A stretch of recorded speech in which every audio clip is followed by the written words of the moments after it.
ever watched people argue about politics, religion, or sports and thought, what's the point? They're not listening, they're not learning, they're just waiting for their turn to attack. And then there's you, the one who doesn't engage, who says, I see your point, and moves on. And people can't understand it. Don't you have opinions? Why won't you defend your beliefs? Are you afraid of debate? Maybe you've felt that pressure, the expectation that having a perspective means defending it to the death, that silence means weakness, that not arguing means not caring. And when you say, I don't need to win this, they look at you like you've surrendered, like you've lost by choosing not to fight. The Dalai Lama understood something profound. Most arguments aren't about truth, they're about ego. And for some people, protecting their peace matters more than proving they're right. Not because they don't have convictions, but because they know winning an argument rarely changes minds, and it always costs energy. Not needing to win arguments isn't about being passive or indifferent. It's about emotional maturity, secure beliefs, and understanding that your worth isn't determined by being right. And people who don't need to win usually fall into one of four types. Each type reveals something powerful about confidence, wisdom, and the courage to let others be wrong. Let's break it down. Type 1, the secure believer, the internally anchored. They don't need to win arguments because their beliefs aren't fragile. They know what they believe, why they believe it, and they don't need your agreement to feel secure in that. Their convictions are internally anchored, not dependent on external validation. Psychologically, these people have high epistemic security and strong internal locus of validation. Their sense of truth doesn't require consensus. They can hold beliefs confidently while letting others hold different ones because their certainty doesn't depend on everyone else being wrong. Here's what they understand. If your beliefs require constant defense, they're not actually secure. Strong beliefs can coexist with different beliefs without feeling threatened. When you truly know what you believe, you don't need to prove it to feel it's valid. There's also wisdom about persuasion. They know that arguing rarely changes minds. People change their beliefs through experience, reflection, and internal readiness, not through being defeated in debate. So they share when asked, but they don't push, because pushing creates resistance. Think about the person who's deeply religious but doesn't proselytize, who has strong political views but doesn't argue on social media, who loves their sports team but doesn't get into heated debates with rival fans. Their beliefs matter to them, but they don't need your validation of those beliefs to feel confident in them. Their philosophy? My truth doesn't require your agreement. And there's profound security in that, because they've separated belief from ego. Their identity isn't tied to being right, it's tied to being authentic. Comment if you're type 1, I'm secure in what I believe. Type 2, the energy protector, the strategically silent. They don't argue because they've done the cost-benefit analysis. Most arguments cost more energy than they're worth. They could argue, they have the knowledge, the rhetoric, the counterpoints, but they've decided, my energy is more valuable than this. Psychologically, these people have high resource awareness and strong strategic disengagement. They recognize that every argument is an investment, emotional, energy, time, mental bandwidth, and most arguments offer no return on that investment. No changed minds, no deeper understanding, just drained energy. Here's what they learned. You can't reason someone out of a position they didn't reason themselves into. Most beliefs are emotional, not logical, so logical arguments bounce off. And they've decided, I won't waste my energy trying to logic someone out of feelings. There's also self-preservation. Arguments trigger stress responses, cortisol spikes, heart rate increases. And for what? To convince someone who's already entrenched? They've decided their nervous system health matters more than being right. Think about the person who watches heated debates and stays quiet, who scrolls past political arguments, who changes the subject when family starts arguing, not because they don't have opinions, but because they know this conversation will drain me and change nothing. That's not weakness, that's wisdom. Their philosophy, not every battle is worth fighting, and there's profound discernment in that, because they've learned to differentiate between productive disagreement and pointless combat. Type 3, the perspective holder, the complexity embracer. They don't need to win arguments because they understand something most people don't. Multiple perspectives can coexist as valid simultaneously. Truth is complex, nuanced, multidimensional, and the need to win oversimplifies that complexity. Psychologically, these people have high cognitive complexity and strong dialectical thinking. They can hold contradictions. They can see truth in multiple viewpoints without needing one to be completely right and others completely wrong. Their thinking is both and, not either or. Here's what they recognize. Most arguments are people describing different parts of the same elephant. The person touching the trunk says it's a snake. The person touching the leg says it's a tree. Both are partially right, and arguing about who's more right misses that they're all describing the same reality from different angles. There's also humility. They know their perspective is limited by their experience, culture, and biases, so they hold beliefs tentatively, always open to new information. And that openness makes them non-combative. They're curious about other views, not threatened by them.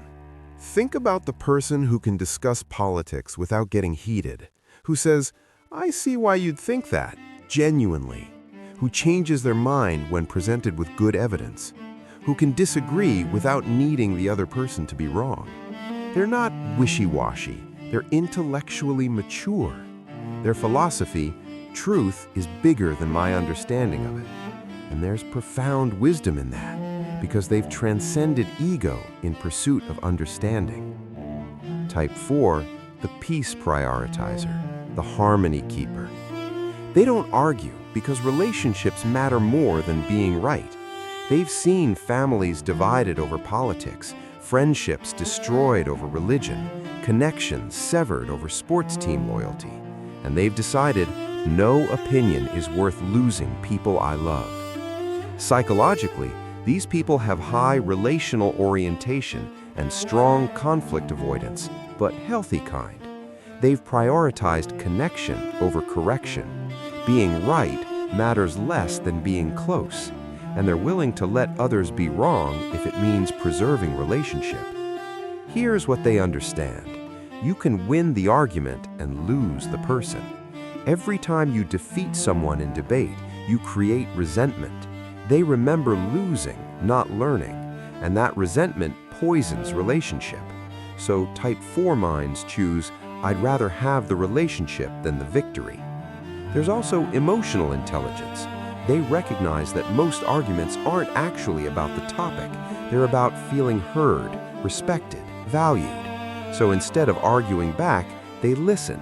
They validate the emotion even when they disagree with the content, and that diffuses conflict. Think about the person who lets their uncle's political rant go unchallenged at Thanksgiving, who doesn't correct their friend's religious views, who stays quiet when coworkers argue about sports, not because they agree, but because they've decided this relationship is more valuable than this argument. Their philosophy, "I'd rather be connected than be right," and there's profound love in that, because they're choosing people over positions, relationship over righteousness. Here's what's fascinating. All 4 types share a fundamental trait: ego detachment. Their sense of self isn't tied to being right. While most people need to win arguments to feel smart, validated, or superior, these 4 types have separated their worth from their correctness. Research in psychology shows that secure attachment correlates with less need to win arguments. People who feel fundamentally okay don't need external validation through debate victories. Their self-worth is internal, stable, not contingent on being proven right. There's also shared long-term thinking. All four types consider consequences beyond the argument. Type 1 considers belief security. Type 2 considers energy cost. Type 3 considers truth complexity. Type 4 considers relational cost. They're not reactive, they're strategic. Another common trait, low defensiveness. When someone disagrees with them, they don't feel attacked. They don't need to defend because their beliefs aren't armor. They're just beliefs, changeable, revisable, not core identity. They've all also developed alternative validation sources. They don't need to be right in arguments because they get validation elsewhere. Accomplishments, relationships, personal growth, internal alignment. Being right in one debate isn't their self-worth metric. And here's the final shared insight. They're happier. Research shows that people who engage in frequent arguments report lower life satisfaction. These four types, by opting out, preserve their mental health, relationships, and peace, and that matters more than any debate victory. But let's be honest about the cost. Not arguing means people assume things about you, that you're weak, uninformed, or don't care, that you have no spine, that you're a pushover. And constantly being misunderstood as passive when you're actually choosing peace is frustrating. There's also watching injustice or ignorance go unchallenged.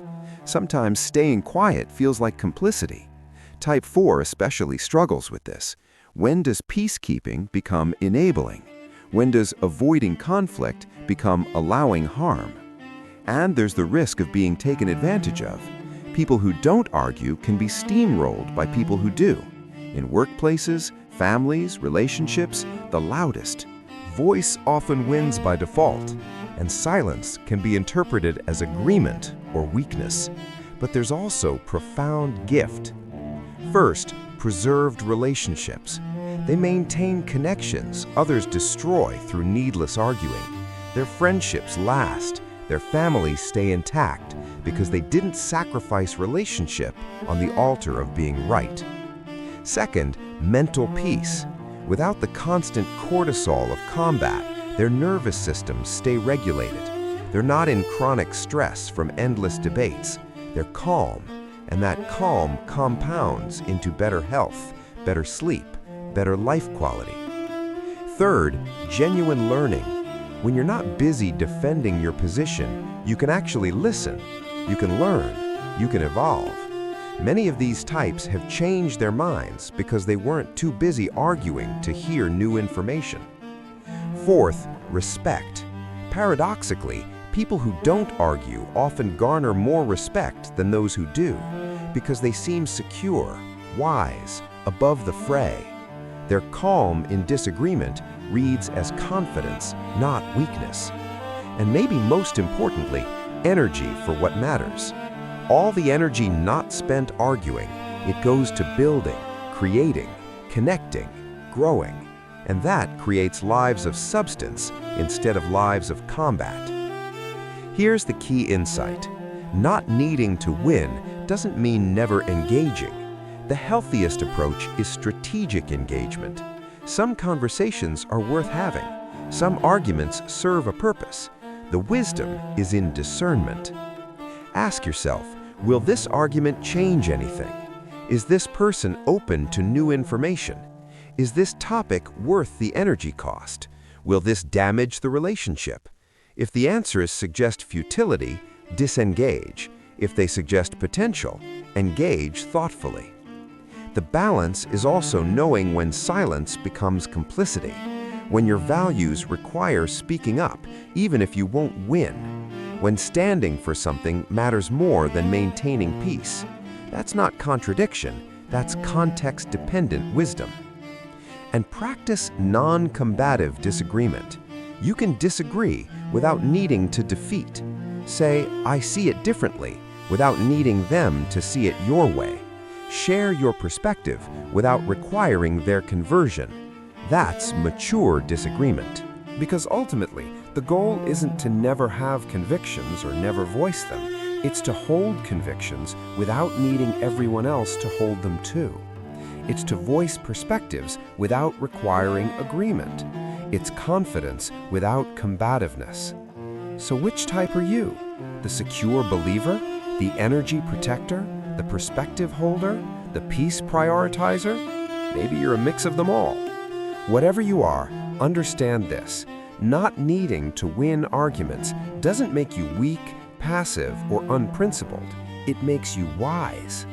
You've learned that most battles aren't worth fighting, and the ones that are don't require winning, just honest expression.